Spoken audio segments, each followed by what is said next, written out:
Hello, everyone, and welcome back to another episode of Game Talk Radio. I'm Greg. I'm Jen. This is episode 30. 3-0. 30.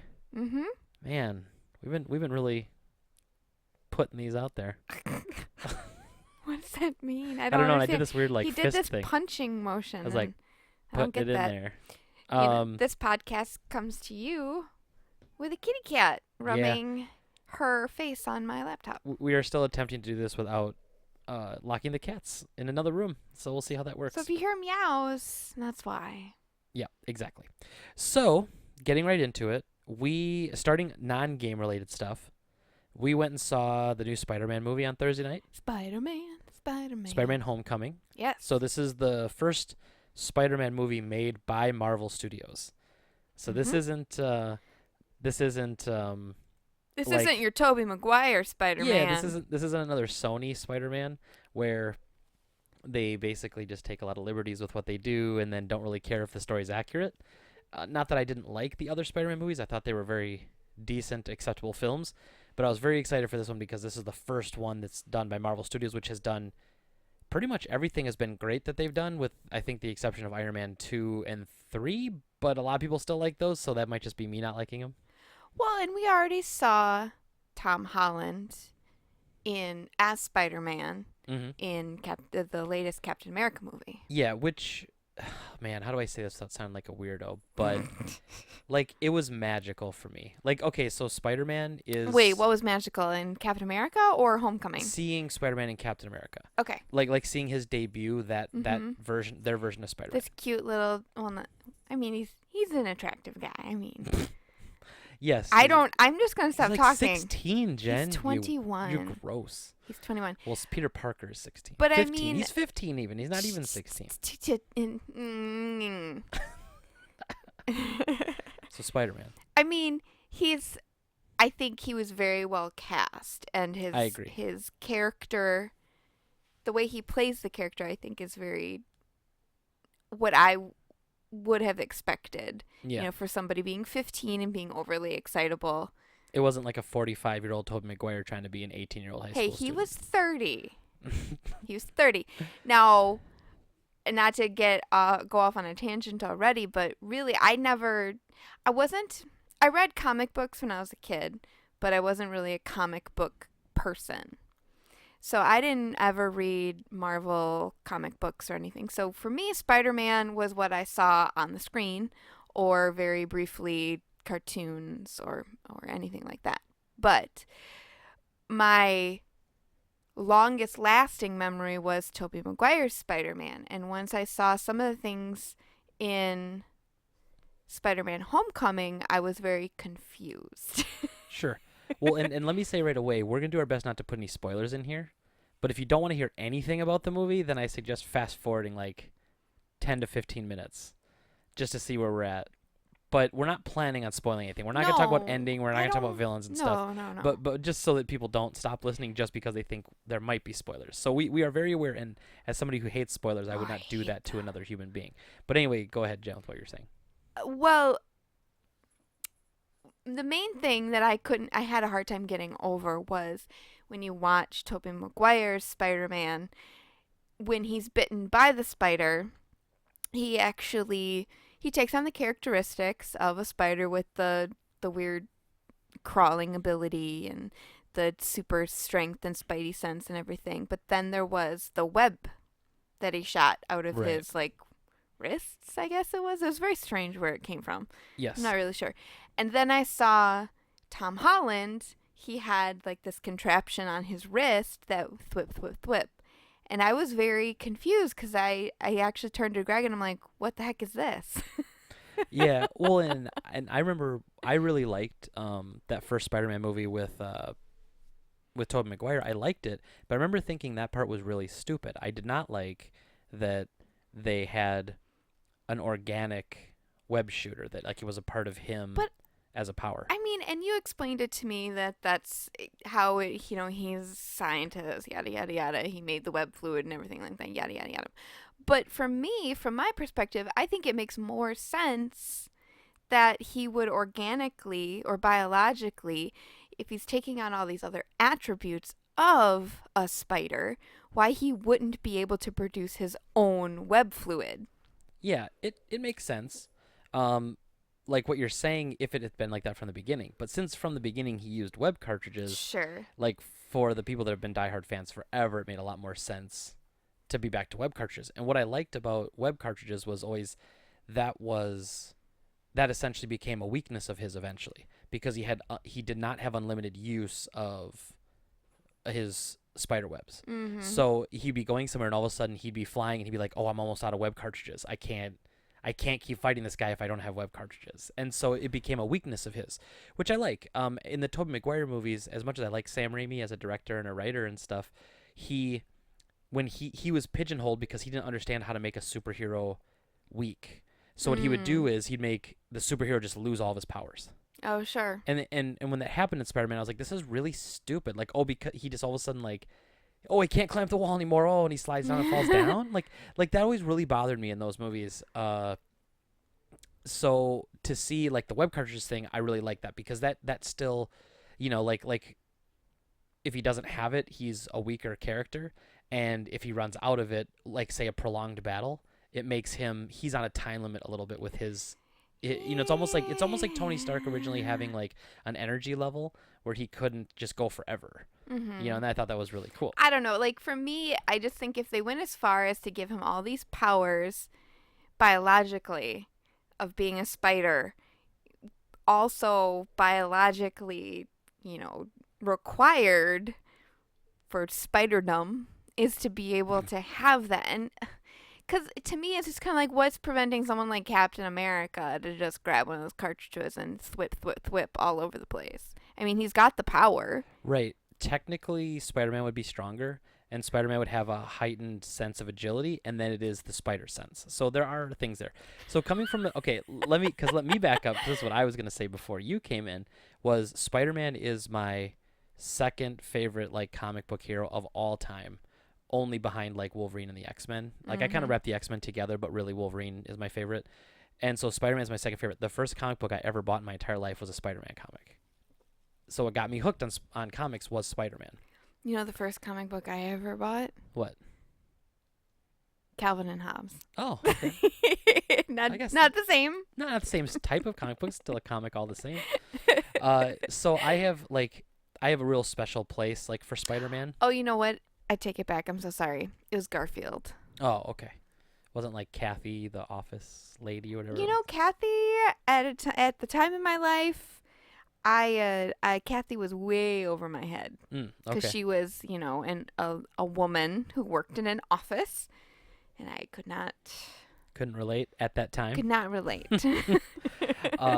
So yeah, Mondays. I was very excited for this Spider-Man movie not just because it was Spider-Man, which I always get excited for Spider-Man movies, but being a Marvel Spider-Man movie, I was very, very excited, and seeing him in Captain America 3 was really magical for me. It was just really I had this sense of I don't even know how to say it, I was taken back to being a kid again, and it was just so cool to me, and he was done, in my opinion, perfect. I loved the character. I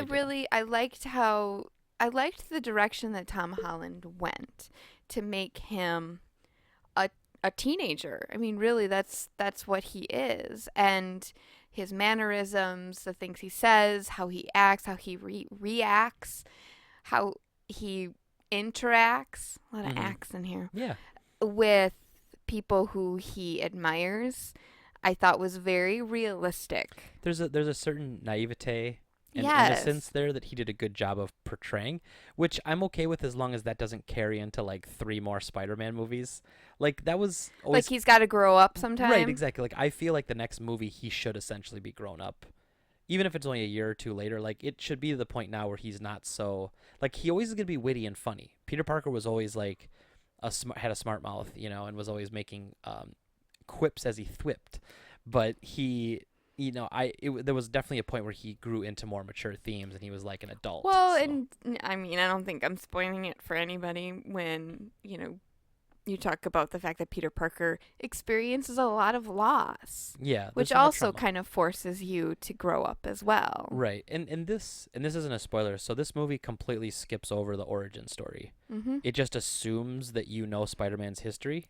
But and when it, you think it about it, dodges it it. makes sense though. Like, not that they skipped the origin story, but the fact that they didn't cover the origin story because the time that Tony Stark goes and recruits him, Uncle Ben's already died. Right, right. So But I do agree they should have done yeah, and a flash. I can't say what I want to say without spoiling things, so I won't say it. But I wish they had done some things differently. So all I'll say about what I felt about the movie then, and I'll let Jen kind of go over what she thought. What I thought overall about the movie is that it was very good. It was just very consistent start to finish. But what I never had was I never had one of those wow, magical, amazing feelings while Mm-hmm. watching it. Like when I saw Captain America 3, I could rewatch the fight scene in the airport with Spider-Man and all those guys again. And Sure. I could watch the end scene between Bucky, Iron Man, and Cap fighting again. I could watch that too.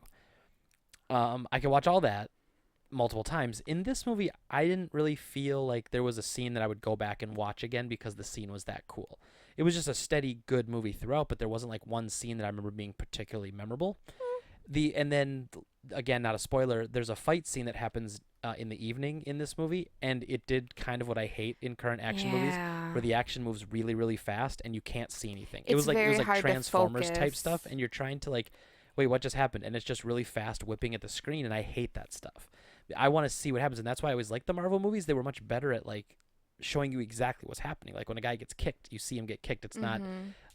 it's not one guy spins around and the camera shifts, and then his legs out, and then the other guy the camera shifts and he's flying backwards. Like it's not 4 or 5 cuts. Right. You get one cut to see the actual full complete move. So I noticed some of that in the Captain America movie. yeah, Captain America ones 2 and 3 were a little worse for that too than some of the other ones.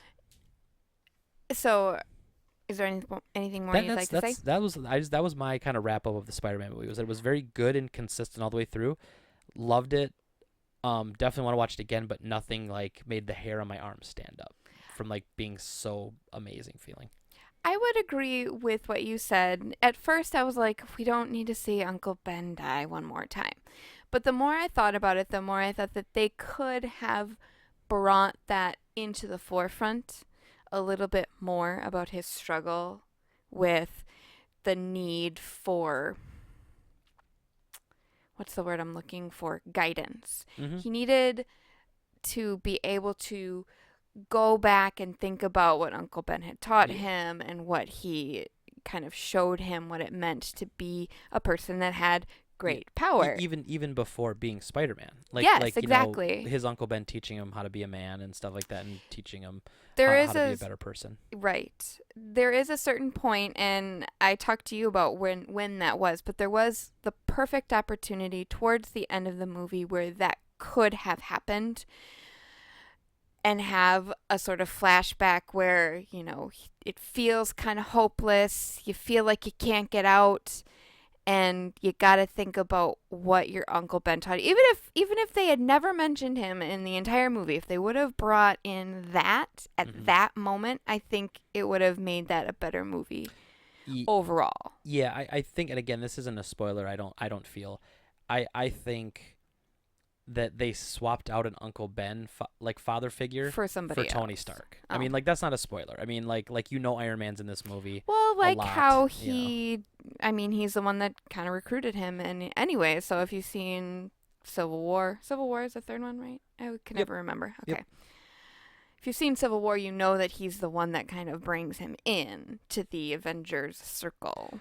Right. And so that was my only complaint. Is it really my only real gripe about the movie was that they could have had some Uncle Ben stuff and some classic Spider-Man kind of Mhm. lore, and they chose to go a different route where he's basically being brought up into the world by being mentored by Iron Man.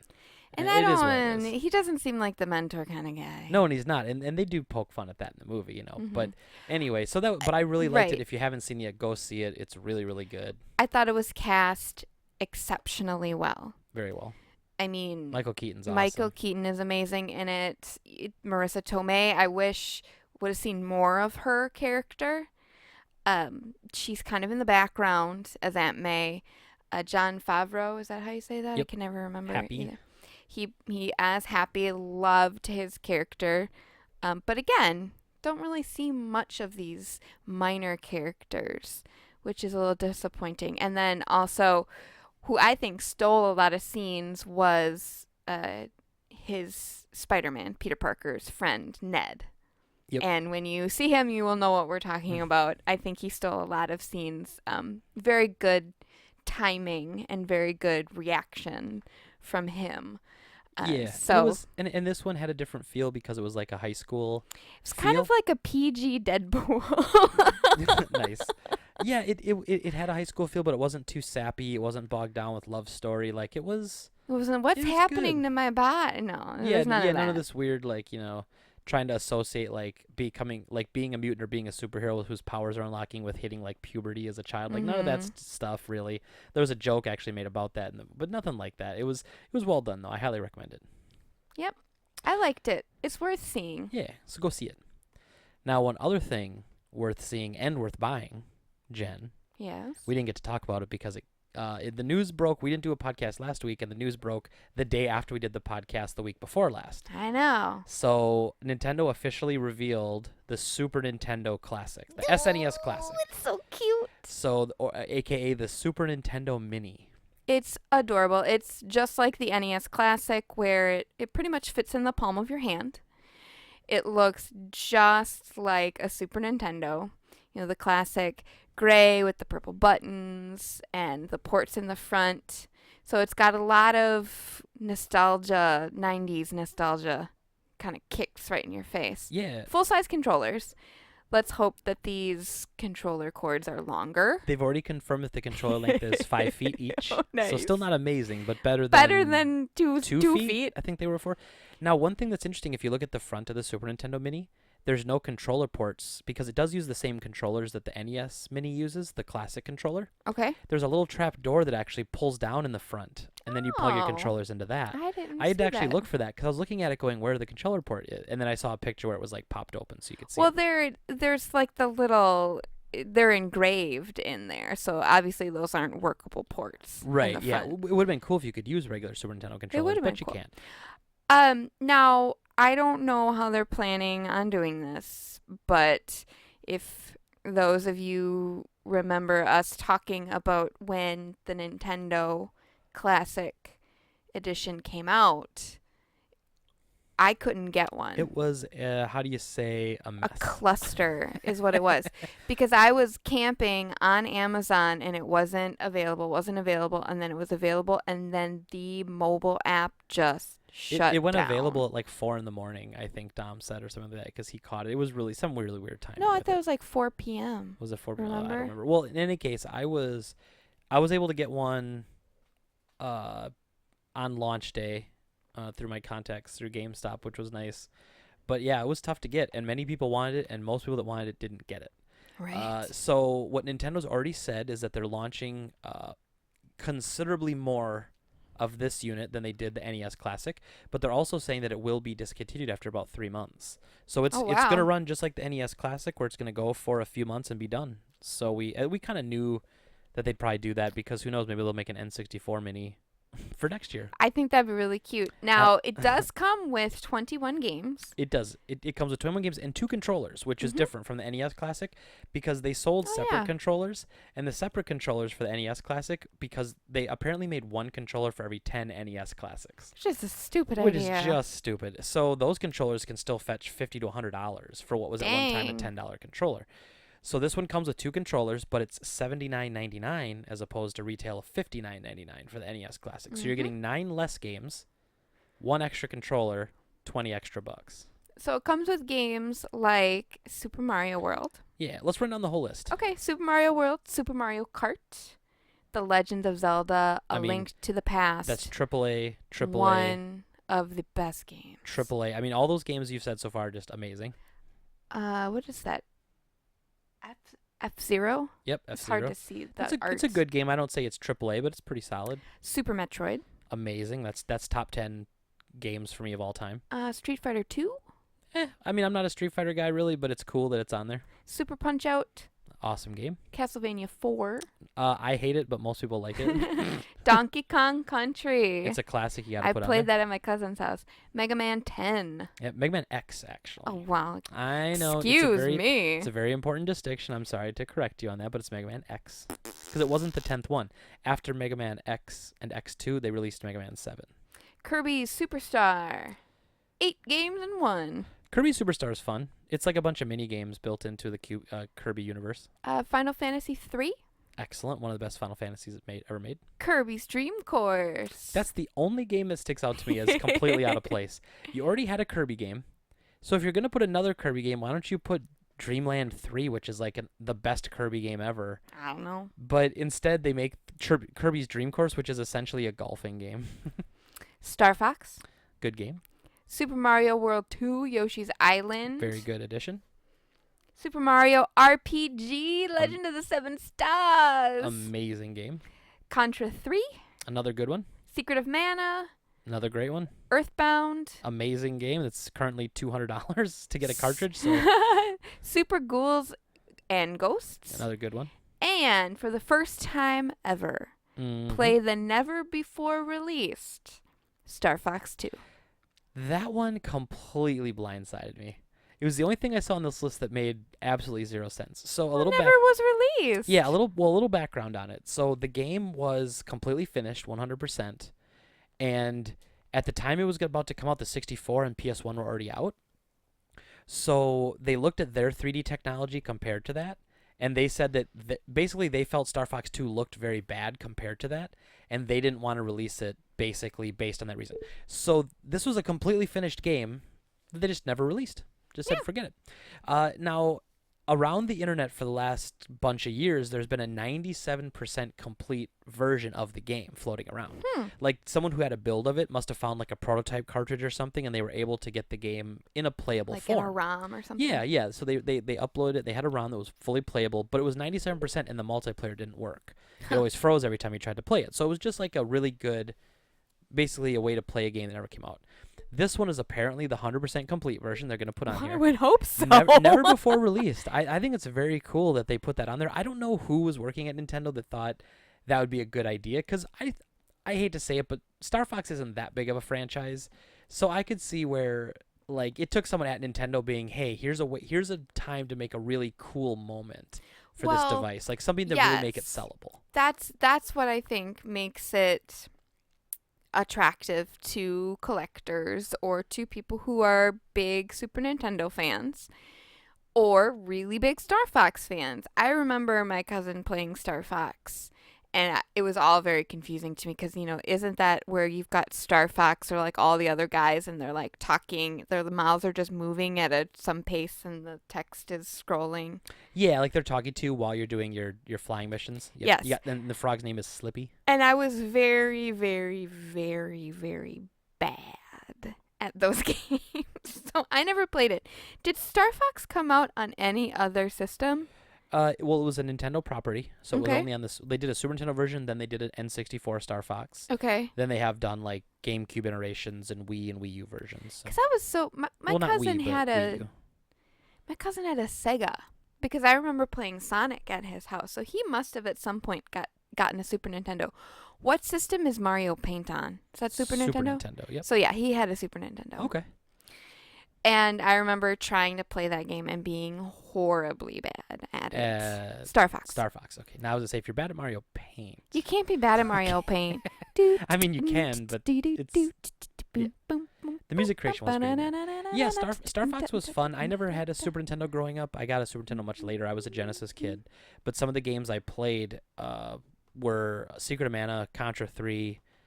Those are great ones. Obviously, Super Mario World. I mean, some of these are just amazing. Earthbound is amazing. To the Past. Link to the Past. Arguably one of the best Zelda games ever made. One of the best. So most notably, though, like if I could have swapped something, I would have swapped out, I would have taken out Kirby's Dream Course. Just get it right out of there. It's not even that. It's whatever. But I would have thrown in Chrono Trigger. Chrono Trigger, I think, is the one RPG missing on this list. Or what they could have done is they could have put a Fire Emblem game on there, which we never got for the Super Nintendo here. And in fact, the Japanese Super Nintendo, the Super Famicom Mini, is getting a Fire Emblem game. So it would have been cool to maybe get something extra that we never had here stateside that we've only played in ROMs. But overall, I think this list is fantastic. I think it is great. I think they could have added 9 more games, though, to make it 30 games and still had it be fantastic. I don't know. I'm trying to think of what other games. What other game? Like, what game I think. I mean, obviously I'm a big fan of Mario Paint, so I would have been like, oh, Mario Paint. Mario Paint would have been cool if it didn't need the mouse accessory, you know. Well, that's Let's true. let's I see don't here. know. I'm thinking, and I'm coming up blank. See, I would have said Turtles in Time. Oh, Teenage Mutant Ninja Turtles in Time was definitely, I feel, I was a miss. remember my brother playing that game. Because Turtles wasn't Turtles on the NES Classic, I'm pretty sure. Isn't one of I them don't, on there? I don't remember. But yeah, so you got that. I think they could have put all 3 Donkey Kong countries on there if they'd wanted to. Uh, Man, Zombies Ate My Neighbors. That'd have been cool to get on there. Never even heard of that one. Pilot Wings is a surprise miss that's not on the list because Pilot Wings is a Nintendo game too. So that's one of those weird ones that you thought would have come over or would have for sure been on there. Yeah, I guess that's kind of all I could think of that were like must-haves. I don't know. There was an Itchy and Scratchy game on the Super Nintendo. Yes, there was. So the only other notable thing I think with the Mini is that Star Fox 2 is not playable right off the bat. They apparently one of the guys they interviewed after they announced it said something like they wanted it to be unlockable but not too hard. So apparently you have to play the first level of Star Fox 1 to Okay. unlock Star Fox 2.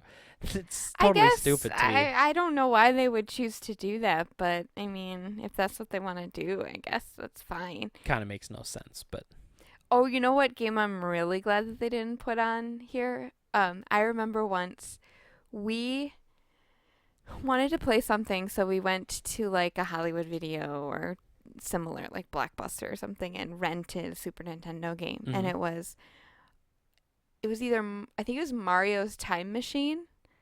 Oh yeah, those were not good. That was the hands down the worst video game I think I ever remember playing, and just being so bored. It was either that one or Mario was missing. One of the two. It was meant to be like an educational game, and it just wasn't well done. It was Yeah. made not by Nintendo. It was made by a different I development think it was made by company. the Learning Company. It's called Oh, or I don't know. Let me look. something. That's like I think their logo is like a little carriage or something. Can't think of the name of the company. Software Toolworks. That's what it is. Yeah. There it is. Software tool bags. It's terrible. So I recommend not playing that. It's either that one or it's Mario is missing it. It's one of those two where you're just like, what in the world am I playing? I think Mario is missing is made by the same company. So I wouldn't be surprised if it was one of those two. But anyway, But thankfully, it's not on there. So don't have to worry about thankfully it's not on there. But that comes out, or it's available, I should say, September 29th. it. And let's say available in air quotes because, I mean, let's get real. The first shipment's going to get bought up very quickly. A lot of Yeah. people are going to buy it trying to resell it. Nobody's opened pre-orders on it yet, which tells me they may not do pre-orders. They might just want people to line up, which is so annoying. Which is funny because that's one of the comments someone made. We sent out our wedding invites, and then we decided to put a picture of it on Reddit. Yes. And one of the people said because our RSVP card says please RSVP by September 30th. Yes. And someone was like, "Isn't that the same day the Super Nintendo Mini comes out?" And I was like, but at first I was thinking, well, no, the wedding's in October. You just have to RSVP by September. Yes. But so he was close. It was a day off. So. Well, why would that have mattered? Well, if the wedding was that day, it'd have been like, oh, aren't you going to be waiting in line somewhere to get the SNES Classic instead of getting married? That was kind of like for people who are Nintendo fans like we are, it would have been like bad timing on our part to miss sure. like one of the coolest things ever. Well, I wouldn't say it's one of the coolest things ever, but I think the Super Nintendo, I like it. I'm not going to buy it to play it. Here's my exact thought with the NES Classic and the Super Nintendo Classic. In my opinion, it's not something you buy to play, or I should say that's not why I'm buying it. I buy it because I think it's a neat collectible that Nintendo's making, and it shows an interesting thought process from Nintendo. They're building a box with a bunch of their classic games on it, and they're selling it in retail packaging. I like that. It's a cool collectible to me, and it's obviously the first one. The NES Classic's hard to find, so the Super Nintendo Classic might push the price of the NES Classic even higher, because if people buy the Super Nintendo and they want the NES one, it's going to just push That's it in the true. stratosphere. Collectors-wise, the Super Nintendo one will never be as rare because it's not.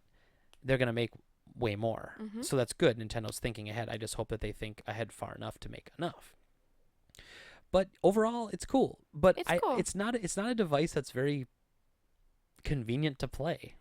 And No, it would be for somebody who who wants to relive some nostalgia, but doesn't want to invest in buying the system and all the games. Because, I mean, when you can't buy a brand new Super Nintendo unless you bought, like, what are they, Retrons? Is that what they're called? correct, yeah. You can't buy a brand new one. So you're taking a gamble that the system that you buy is in good condition and that will work and won't short out or do the blinky thing. But that's really mostly the NES Classic. But most people just don't want that expense. So they'll spend $70, get 2 controllers, relive their nostalgia by playing 20 different games, and call it a day. And some people are very content with that. Yeah, there's a... And I also wonder how long it's going to take the modders to bust this one open like they did the Nintendo Classic, because they had the Nintendo playing all Nintendo games after not too long. And the Super Nintendo one, I would like to think that Nintendo's going to try to stop it again somehow. Not sure how. I'm going to guess that these guys are going to figure it out because... Wasn't it Nintendo that said that they would pay people for finding loop or backdoors into their code? Was that Nintendo? Who was that? Yeah, I think that was the 3DS, though, wasn't it? Some of the 3DS. I think you're right. But when they did this with the NES Classic, the reason it worked was because in the back, Nintendo tried to be cheap, and what they did was they made the power cord essentially was like a micro mini USB cable, no. and that went to a power cord that went in. So there's essentially a USB cable in the back. Like someone wasn't going to figure that out, right? But they might change the power in this one and make it not a traditional might be cord. A corded system. So we'll have to see. But people will buy it and then they'll mod it if they can, get all Super Nintendo games on it. But I don't know if I've ever said this on the podcast before, but this is something I've come to realize as somebody who loves modding his systems. I love soft modding and having all my games like digitally on a system, even though obviously owning a game store, I'm not a fan of piracy. Right. I have a massive collection, as you can see around the room here, Jen. Well, I can, yes. But there's something to be said about having all those games at your fingertips.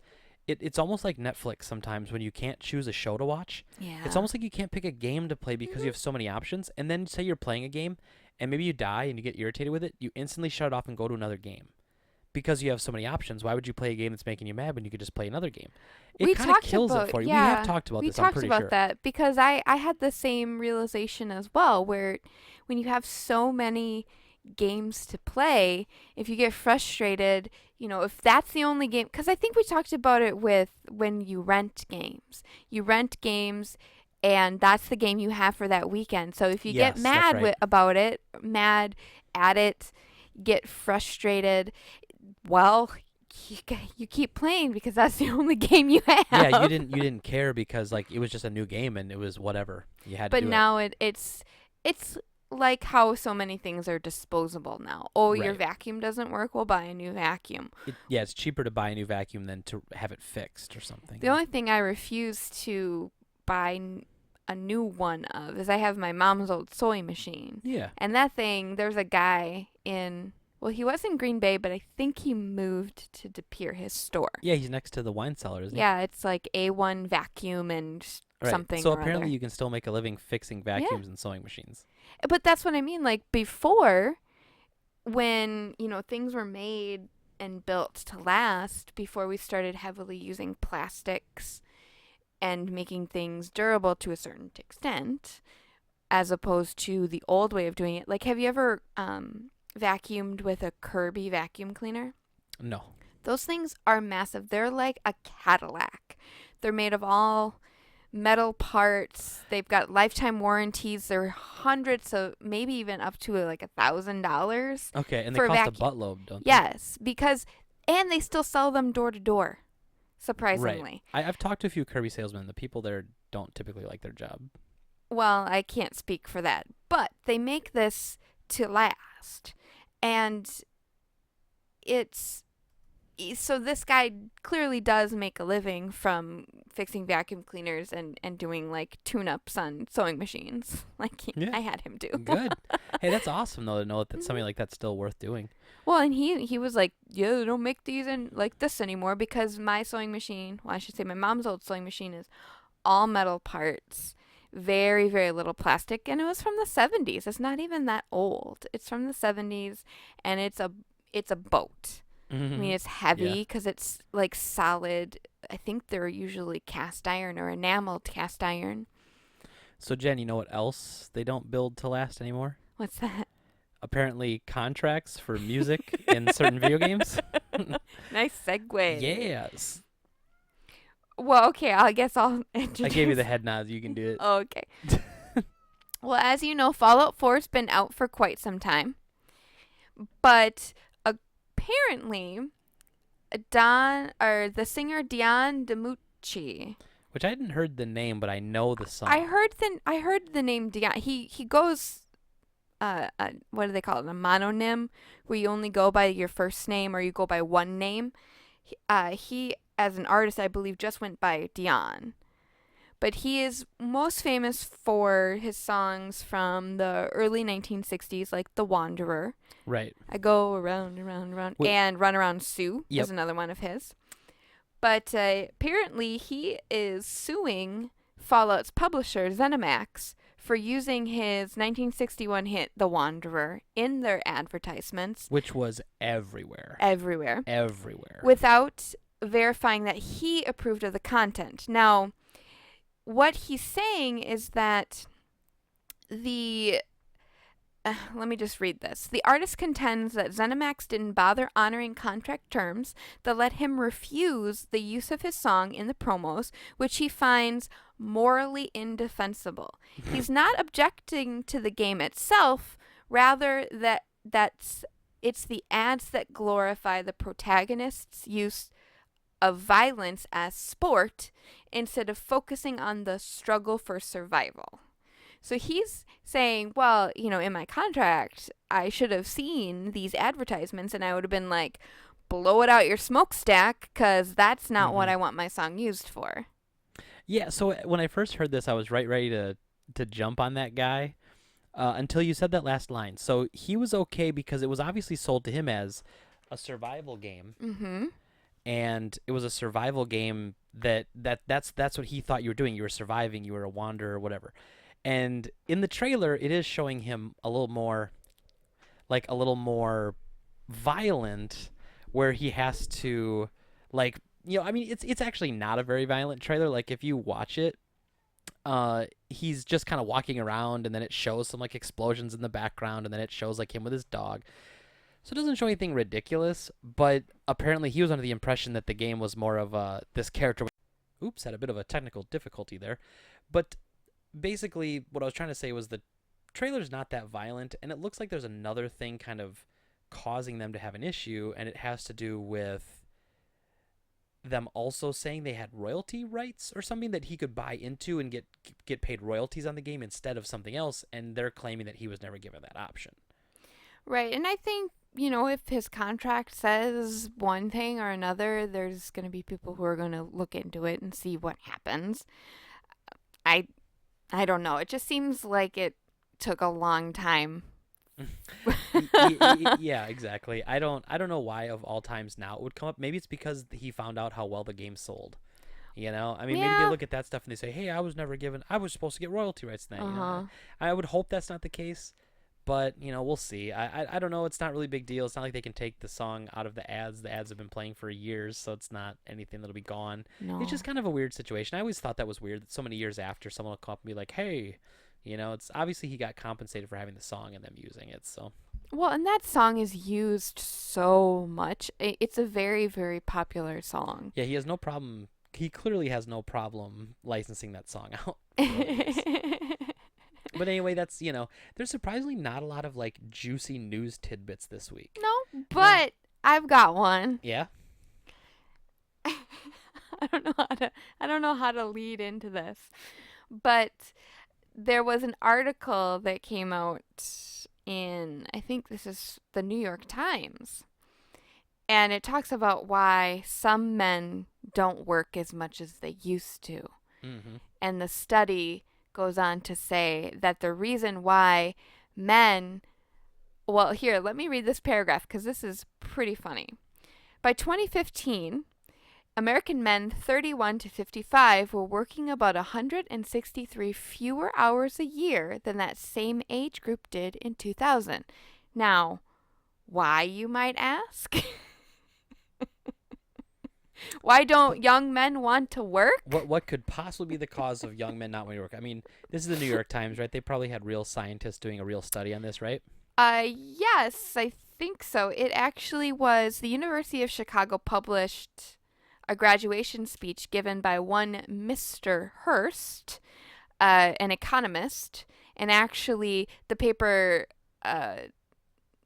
working paper released on Monday by the National Bureau of Economic Research, and it is authored by Eric Hurst, Mark Aguirre, Mark Bills, and Kerwin.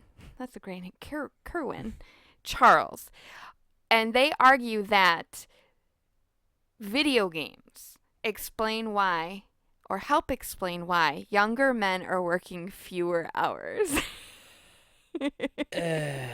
So, But it says that between 2004 and 2015, young men's leisure time grew by 2.3 hours a week. A majority of that increase, 60% of their free time, was spent playing video games. yeah, so okay, so the New York Times running this article, they're basically saying that some researcher has done a study, and his findings are that younger men aged 21 to 30 have increased the amount of time they playing a video games by, what is this, like 1.4 hours a day or something like that. I don't know. I can't. This study is garbage. It's So it's on average per week. per week. Okay, so they're playing an extra hour of video games per week. And then what they're also looking at is that same exact age group is working around almost 40 hours a week or 40 hours a year less, which ends up being almost a full work week if you look at the average 40-hour work week. So they looked at these two things. They said, hey, this age group has risen their video game playing, and the amount of time they work has gone down. So video games, derp, derp, derp, video games cause men to work less. It's like This is the most asinine thing I've ever read, and this is offensive to me on so many levels. it's interesting when you were talking about that. If anybody's a Seinfeld fan, there's an episode where they have the yada yada yada, where it is they're talking about something completely unrelated, and then yada yada yada, and then something Right. else. So it's men are working less or playing more video games, yada yada yada. Video games are the problem. But what they're saying is that the quality of video games has grown significantly. Because, in the 90s, you had Mario Brothers. Okay, yes. And then, I actually very much want to talk about this line, though. Like, that stood out very much. okay, in the 1990s, games like Mario Brothers were little more than 8-bit virtual toys. Today, you and your closest buddies can go on quests in games like World of Warcraft that can last for days? What quests last for days? What? Okay, can't use bad language. What idiot. How dare you? What idiot. If you don't know anything about things, don't talk about it. Okay. That's what I'm going to say. So, what you cannot go on a quest in World of Warcraft that can last for days. What the hell are they talking about? I don't know. Maybe they're talking quest chains. My mouth is just open in shock and awe at how stupid this is. This is so infuriating to me. So they're arguing that in the 90s, games like Mario Brothers were little more than 8-bit virtual toys. Are you telling me you don't think we sat in front of the NES for 8 hours to 10 hours a day as kids? Here's the thing. We totally did. Here's what's happening. You can blame the economy for something like this. I have to cut your hours, Joe. Sorry. Well, what am I going to do now with my, I had to leave at 2 instead of 5. I guess I'll go home and play Fallout. Well, right. Why isn't the headline of this article video game playing on the rise because men have less hours of work? Yeah. I mean, that's really what it is. I mean, that's also false because you don't know that that's the cause of the game rising. These are just two like correlated facts that aren't necessarily like it's correlation, not causation. Yeah. And I don't know how. Now that's okay. Okay, if I read this on, gamerdude420.com, I'm gonna be like, I'm gonna be like, okay, you know.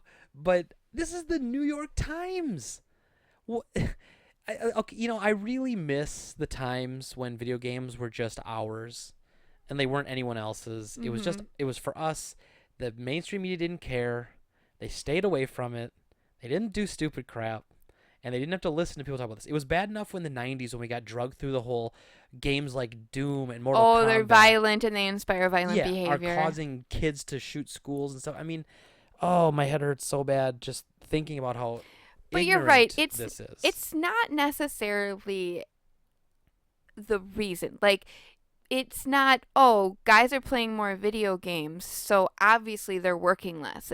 Well, it's trying to say that because they're playing video games, they're they're working working less. less. But I don't think you can make that kind of leap. Look at their own information. Their own information says they're playing an average of 1.4 more hours a week. Mhm. Okay, so I mean that number doesn't even match up to their number that they're saying is lost to working in a week.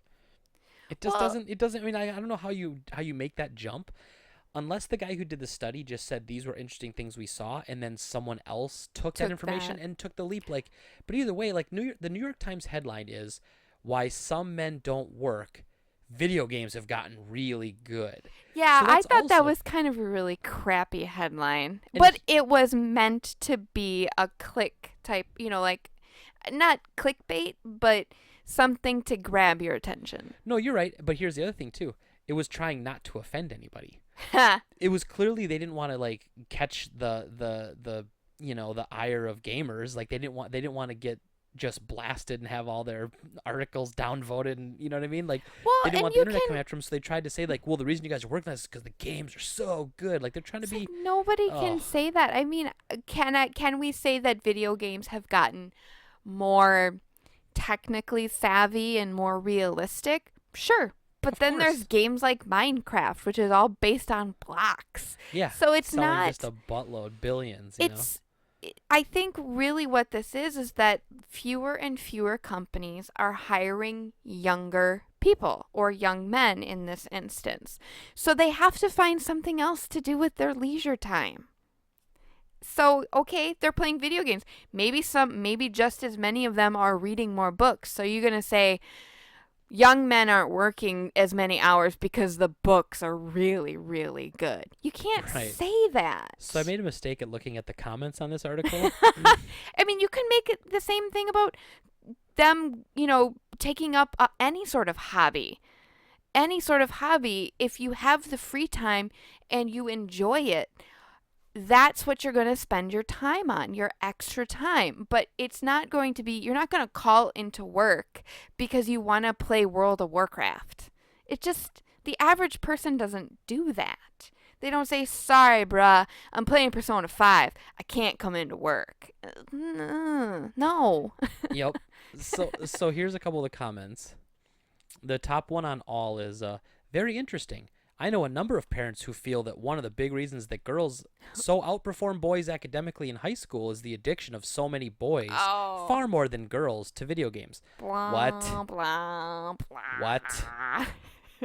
Just okay. So apparently, so this dude's living 20 years ago when it was just guys playing video Well, games and but not here's the girls. thing. What you're going to find when you read the comments of this is that these are people who are anti video games. I don't understand how people can be anti video game because you can consider anything that you play on your phone, on a handheld, on a tablet, on the TV is considered a video game. Candy Crush is a video game. It's just one that you play on your phone. Mm-hmm. So don't give me this, I don't play video games or video games rot your brain. It's like, okay, well, if you play Candy Crush, You're that's still a playing a video game. that's a video game. I mean, I would almost argue if you go to the casino and sit on a slot machine, you're playing a video game. Yes. I could intelligently argue that point. But, I mean, what you're going to find when you read these is that there are still just as many people that are anti-video game Mm-hmm. because they think that it's It's not even anti-video game. It's ignorant to video games. Mhm. Like, I'm not saying that these people all need to play it and the video games are great and there aren't people that are addicted to them and that there aren't. Like, yes, of course.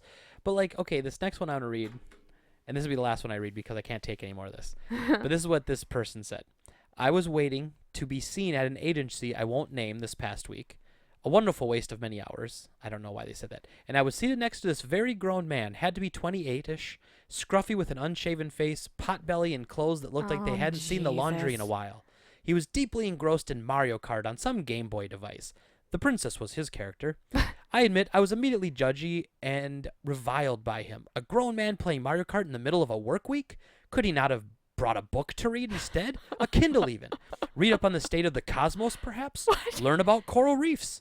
Anything but using precious hours on something so vapid that won't further himself, his knowledge, or humanity. I found it so sad and could not fathom that he could be married or seeing someone. What? That so many women are single these days would much rather go it alone than be stuck with a man-child that refuses to grow up. My God. Somebody wrote this. And it's actually like good punctuation and spelling. I mean, it is an intellectual person. Now, I will be the first to admit, how could an intellectual person be so dumb? there's a difference between being smart, being knowledgeable, being intelligent. I mean, people are savants at so many different things. Like, you can be really smart about one thing and really dumb about something else. I mean, a lot of this, like you said, is ignorance and not understanding. Now, I will be the first person to say that I think that there's a video game for everyone, no matter what. If you're anti-video I would agree game, with that. there's a video game for every person on this planet. Very artistic games Yes. that someone might find interesting. You like, can find ones that are they're beautiful. narratives. There aren't even action games or narratives. Exactly. Now, will I say I don't carry around a handheld gaming device like a Game Boy or a PSP or Switch. I do have my phone, but very rarely do I use it outside of work because I'm like, I have a laptop. Why do I do this? Now, when I carry a purse, I usually have either a crossword puzzle book or a book in my bag. So if I'm stuck standing in line waiting to vote or at the dealership getting my oil changed in my car, I'm usually doing something. But what makes me a better person if I'm reading a book about George Washington or playing Candy Crush? They're just time wasters. It's forms of entertainment. It's all different types. That's what I was actually, before you went on that, I was going to say that. Like, I was going to say, is there really a difference between reading a book and playing a game? To me, I don't see it.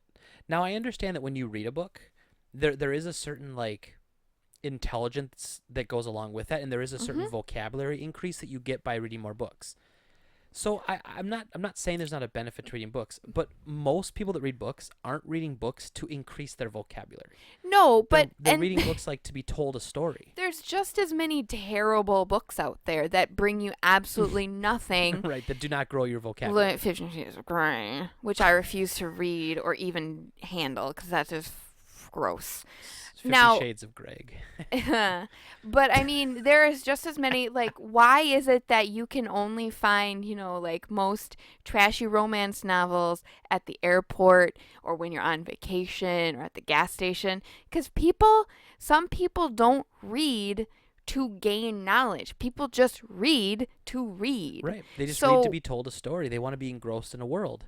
And yes. what the hell's the difference in that or playing video games? Now, I will admit that, some games like Candy Crush don't really have any sort of intellectual aspect to it. But there's, like, the word-based ones. There's Words with Friends. There's ones where you build words you build smaller words out of bigger words kind of thing. And those are meant to be intellectually stimulating. But just because I choose to spend my time waiting in a waiting room playing Candy Crush, or I pull out Dune and start reading it, that doesn't make me better. It just is something I want to do with my time. And how dare somebody judge me for what I choose to do with my free time? It's frustrating to me because I also feel like playing video games, a lot of these games people play are free. So when you don't have a lot of money and you have extra free time because you don't have a lot of money, maybe you're working part-time or you don't have a full-time job, you're going to play games because they're free. And you can get a lot of enjoyment out of some of these free games. Now, you can go to the library and get books for free. Yes, you can. But, I mean, I think it just opens up a whole host of really incorrect assumptions about people who play video games. People who play video games are not dumb, uneducated people. Right. And I'm not I've seen this in my store, and I understand, and there are a lot of people that are antisocial who play video games. But again, is that they're becoming antisocial because they play games, or do they play games because they were antisocial? It's Playing games was yeah. a way not to have to interact with people, or to be able to interact with people online. Well, like when we were know? in Japan, when you go on any of the train services or anything like that, people are engrossed in something. It can be books, it can be their phone, it can be a handheld game. Japan is one of the hugest consumers of handheld video games. Yep. Because you're not supposed to talk on the train. Yeah, it's like big no. Like it is silent. on the local trains, it's silent, yeah. Especially during rush hour, because normally if it's early in the morning, people are tired and they're coming off of a commute. They've been on the train for an hour already. Like my friend Rika, she commutes an hour and a half, or she did at her old job. She's now in a new position, but she commuted for an hour and a half every day. So then if it's early in the morning, people are tired. They don't want to be disturbed, so they want it quiet. If it's at the end of the day, sometimes a lot of people are sleeping. Because they're like, I just worked a bunch and I'm tired, so I'm going to sleep. And there was that drunk guy, remember? And there was that drunk guy that had that giant bottle of wine. It was like rosé too. He kept like he was falling asleep, so His his head head was nod, leaned back, and yeah. as soon as his head would lean back, he'd like snap awake, and then go back. And then we saw a guy like a couple days later that looked like the exact same guy. I swear that was him. And I'm not just saying that. I am 100%. Well, I'm 99% sure that was the same guy. I think he was wearing the same jacket. It just felt like the same guy. But yeah, I just, it's so frustrating to me because it's like, what year is it? You know, like we're what still year is it? We're still fighting. We're still fighting this. Guys are pimply faced nerds who live in their mom's basement and can't talk to girls because they like video games. Like we're still dealing with that. Like I thought we blew out of that, you know? I mean, I look at myself, you know, I'm 36. I'm a business owner. Now, albeit a video game store business owner, but I'm a business owner. I'm a responsible adult. We're getting married. We own a house. Like I don't understand, and I'm not saying that there aren't people who play games that are antisocial and that, you know, like this last one. Well, there's just as many people who don't use video games as an escape. Video games are just a means to an escape. You can say the same thing about books. You can say the same thing about travel. It's a way to escape in the way that you want to escape. Right. And I don't think that it's fair for video games to get this kind of rap. And I think we're both in agreement. And I think the majority of our listeners, I mean, let's face it, they're listening to a video game podcast. So they obviously have a little bit of they like video games sort of mentality. So I think that our listeners would agree with that too, that video games shouldn't have this kind of bad rap. There's just as many all-engrossing, almost as engrossing as a book, and there's just as much reading. Yeah. Well, let me just say this. So this article had 209 comments over the last couple of days. So how is it any different playing a game to relax and enjoy your time than it is reading articles on New York Times and then making comments about them? Like, you know what I mean? Like, this person's on the internet leaving comments on news articles. Okay, so that is somehow better than playing video games? Oh, it's just, I don't know. I frustrating mean, to me. you can watch television to escape. You know, some people like The Bachelor. I think it's dumb. Do I care if people I know watch The Bachelor? No. Who cares? Because you know what? If you want to watch The Bachelor, more power to you. Well, it's the same thing, though. You're right. People will sit there and criticize video games and talk about how stupid they are and they're rotting your kids' brains. And they'll sit down and plop in front of the TV for 4 hours. Yeah. What in the hell is the difference? There's There's no difference. At least a video game's interactive. Yeah. It's sometimes a test of skill, or it's sometimes like it's got a good story that you get to be a part of. Yes. That's why the medium's always been so interesting. It's like a time waster like TV, but imagine like TV if you got to pick what all the characters were saying on the TV show, and you got to Right. choose how Rachel and Ross got together or broke up, or you get to choose how if Ted's, spoiler, if Ted's wife dies and then he goes after Robin at the end of How I Met Your Mother, which is really awful. Whoa, wow. This show's You come did give too on. much of a It's been out spoiler for alert like there. 5 years. Come on. But Sorry if I spoiled How I Met Your Mother for you. It's an amazing show, but that ending was just pathetic. do not watch the last episode. No. That's bad advice. That's bad advice. You have to watch the last episode, then go online and find the alternate ending and Which watch was that the and just pretend that was the actual ending. Oh, I should have sent that link to your brother. I totally forgot. Yeah, you should. Anyway. But anywho, so that's the podcast. I think what we'll do our game picks. You didn't think of your game, but I'm gonna think of one right now. Oh crap. So I'm sticking with the NES theme. I like going retro when I do these. So my game recommendation of the week is a little known Capcom title called Legendary Wings. So Legendary Wings is what nowadays you would define as a shmup, which is short for shoot 'em up. You're typically in a You're shmup. joking. No, it's called shmups. Now, normally a shmup, you would be either going vertical in the screen or you'd be going horizontal, and you move up and down and left and right, and you just shoot waves and waves of enemies that come at you. Well, Legendary Wings did both. So it starts off as a vertical shooter, and you play as like these guys with like angel wings or whatever. Like imagine Contra if you had wings, I guess, and you were in a shmup.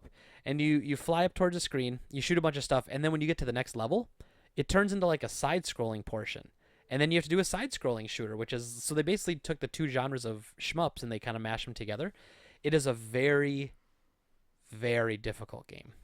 Very, very difficult. I remember the last time me and my older brother Jeremiah played it, we got very far and we had a ton of lives banked up, and we got to one and we lost all of our lives on one stage. We just could not get through it. And we kept alternating who was dying. It was just awful. But anyway, Legendary Wings for the NES. Great 2-player game. Check it out. Very hard. Mine's probably going to be a game that a lot of people know, but it's for the PlayStation 2. Okay. Katamari Damacy. Yeah, okay. It's fun.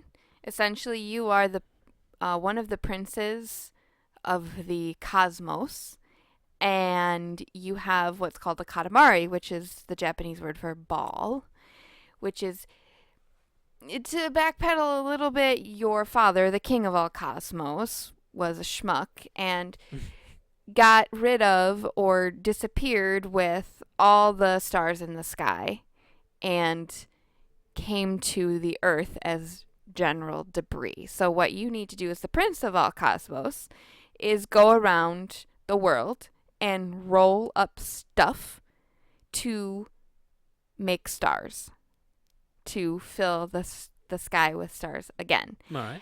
And you start out as a very teeny tiny katamari, rolling up things like thumbtacks, and then you end up towards the end of the game. There are different levels with different missions, and you are rolling up entire islands, clouds, trees. That was a game that I remember playing, and it was really fun. Mm-hmm. I remember thinking to myself, why in the hell did they bring this over here? Like, that's one of those Japanese games you never thought they would have brought over, because I don't know who I think Namco did Namco. that. And yeah. I think, so Namco, who at Namco was like, well, I think we could sell this stateside. I mean, I whoever love they were right, because obviously it picked up a lot of steam, but Yes. it's always been funny to me that game took off the way it did. It also has great music. Yes, it does. And it's fun. It's challenging. You do have some challenges which are harder than others. There's one where you have to make, I believe it's Gemini, the constellation Gemini, and you have to roll up twins. Like pairs of things. So the left shoe and the right shoe, or the this girl and her twin sister, or these two balloons that are brother and sister. Like, it's very fun. It's very Japanese. The music, as I said before, is great, and I enjoy it. All right. It's probably, I like it more than I like the sequel, which was, I believe, on PlayStation 3, which was called We Love Katamari. Well, there was We Love Katamari was the sequel on PS2, but then there was Beautiful Katamari. Oh, I don't think I've played Beautiful Katamari then. Yeah, there's a bunch of, and they're kind of hidden. Like, they're not the most easily accessible to find games. I've only seen those 3 now that you mention it. But I didn't really enjoy We Love Katamari because, I don't know, there was something about it I just didn't like. The challenges were still fun. The storyline was a little lacking, I think. Mm. All right. Yeah. So my pick of the week, Legendary Wings for the NES. Jen's pick of the week, Katamari Damacy for the PS2. Yes. And as always, you can follow us on Twitter. I'm at GameTradeGreg. That's Greg with 2 G's at the end. I'm at Game Talk Jen with 1 N at the end. And as always, we'd love to hear questions and stuff. If you want to message us on Facebook, you can message the store too. And you can message me there with any questions you might have, or hit us up on Twitter. We'd love to answer questions as part of the show as well. Yes. Without me having to go out and beg people for questions. Please ask us a question. But anyway, as always, we really, really, really appreciate you listening. And we hope everybody had a safe and great Independence Day. And we'll talk to you again next week. Bye. Bye. Bye. Bye. Bye. Bye. Bye. Bye.